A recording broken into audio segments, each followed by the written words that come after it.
Every time someone talks about Nvidia and AI chips, they talk about Nvidia, the GPUs, the data centers. Jensen Huang on stage in his leather jacket. And that's fair. Nvidia built something remarkable. But here's what almost nobody is talking about. There's one component inside every single one of Nvidia's most advanced AI processors, without which those chips cannot perform the AI workloads they were actually designed for. Not slower, not less efficiently. They simply cannot do the job. And the company that makes that component, a South Korean memory chip maker most American investors have never heard of, just filed for what will be the largest ADR offering in Nasdaq history, surpassing even Alibaba's $21.8 billion New York debut in 2014. $29.4 billion. Trading begins July 10th. Ticker, SKHY. The company is called SK Hynix. And before we go any further, one thing worth knowing up front. SK Hynix already trades on South Korea Stock Exchange and has for decades. What's happening on July 10th is its first ever U.S. listing. American depository shares on Nasdaq, price in dollars, available to any American investor through a standard brokerage account. That distinction matters, and we'll come back to it. But the size, the timing, and the story behind it are what we're here to talk about. Because if you hold any AI-related stock right now, Nvidia, AMD, any tech ETF, any Nasdaq index fund, you're already deeply exposed to what this company does and what happens to it. You just probably didn't know it. Let's fix that. The component SK Hynix makes is called high bandwidth memory, HBM. Without going too deep into the engineering, HBM is a type of memory chip physically stacked in 3D layers and wired directly into AI processors to feed them data fast enough to actually run modern AI workloads. Standard memory is too slow for this. HBM is currently the only viable solution at the speeds AI chips require. And SK Hynix makes roughly 60% of all HBM produced on Earth right now, according to research firms including Counterpoint Research and TrendForce. Samsung makes most of the rest. Micron has a smaller, but growing share. More specifically, SK Hynix has been Nvidia's primary HBM supplier throughout this entire AI build-out. Nvidia's H100 chips, the B200 chips, the Blackwell platform. The vast majority of Nvidia's flagship AI accelerators currently rely on SK Hynix's HBM. Nvidia also qualifies Samsung and Micron as suppliers, so this is an exclusive arrangement. But SK Hynix is the dominant supplier by a significant margin, and Nvidia depends on it heavily. So heavily, in fact, that Nvidia CEO Jensen Huang publicly stated in early June 2026 that Nvidia needs SK Hynix to increase its production. The CEO of one of the most valuable companies on Earth on the record, calling on a supplier to make more product because demand is outrunning supply. That one moment tells you almost everything you need to understand about the supply-demand situation in HBM right now. And now let's look at what SK Hynix has actually delivered financially, because this is where the numbers become genuinely difficult to believe.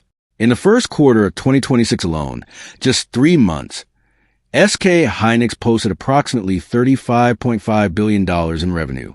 That's up 198% year over year, and up 60% from the prior quarter. Operating profit came in at approximately $25.4 billion, and an official operating margin of 72%, calculated directly from SK Hynix's own earnings release. Every single metric was an all-time quarterly record in company history. Now, let me give you one number that puts all of that in perspective. SK Hynix's operating profit in just the first quarter of 2026 exceeded the company's total operating profit for the entire fiscal year 2024. 1 quarter, more profit than a full year. And this happened during what is traditionally the weakest quarter for memory chip demand. Before AI, Q1 was a slow period. Instead, AI infrastructure spending completely overrode every seasonal pattern, and the company broke every record it had during what should have been its softest stretch of the year. For the full year 2025, SK Hynix posted approximately $66 billion in revenue, up 47% year over year, also a record. The company's shares have risen more than 280% in 2026, pushing its market value above $1 trillion and making it the most valuable listed company in South Korea. overtaking Samsung Electronics for the first time. So, why does a company this profitable, with demand exceeding its supply capacity for the next 3 years by management's own account, need to raise $29.4 billion from American investors? The answer is the same contradiction that makes this story so compelling. SK Hynix cannot build fabs fast enough to meet demand, and semiconductor fabrication plants cost tens of billions of dollars and take years to construct. The capital raised from this listing is earmarked entirely for expanding production capacity. A new Phase 1 fab at the Yongin Semiconductor Cluster in South Korea, due to begin coming online around February 2027. A new advanced packaging plant in Cheongju dedicated specifically to HBM assembly, and EUV lithography scanners from ASML, the Dutch company that makes the only machines capable of printing the most advanced chip designs on Earth, already ordered and scheduled for delivery through 2027. Additionally, SK Hynix is separately building its first American production facility, a $4 billion packaging plant in Indiana. Critically, every dollar raised from this listing goes directly to the company. These are newly issued shares, approximately 2.5% of SK Hynix's total outstanding stock. No existing shareholders are cashing out. No insiders are selling.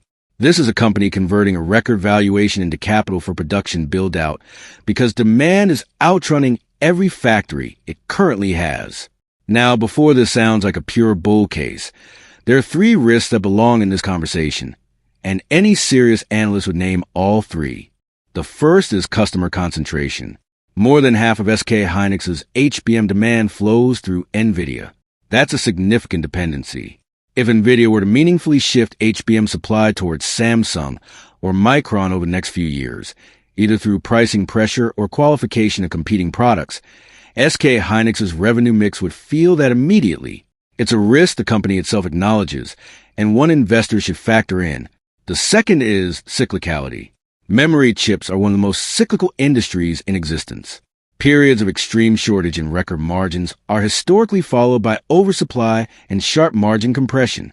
The bull case today is that AI demand is structural and different from previous cycles, that the scale of data center build-out means demand won't soften the way it is before. SK Hynix's chairman has said the memory market should stay tight through the end of the decade. IDC analysts have cited shortages persisting at least through 2027. That may prove correct. But every previous memory supercycle was also described as structurally different at the time. That history belongs in any honest analysis. The third risk applies specifically to U.S. investors buying SKHY when it lists. This is an American depository share, a dollar-denominated instrument where 10 shares equal 1 common share, priced at approximately $165 per ADS at filing. That's a standard structure used by many foreign companies listing in the U.S., Alibaba, ASML, and others.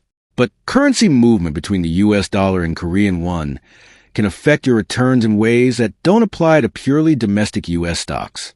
If the dollar strengthens significantly against the won, the dollar value of your investment can decline even if the underlying Korean stock price holds steady. That's not a reason to avoid the listing. It's a reason to understand what you're actually buying.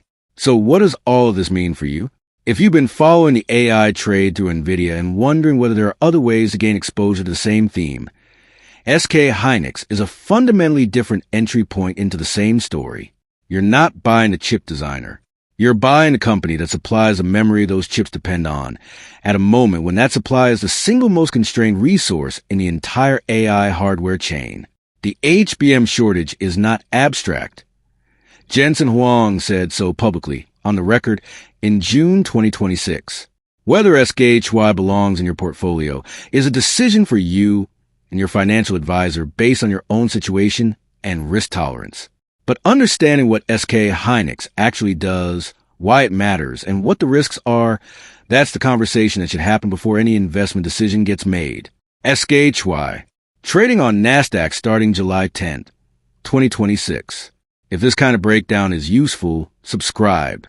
We cover the stories moving real money before mainstream coverage catches up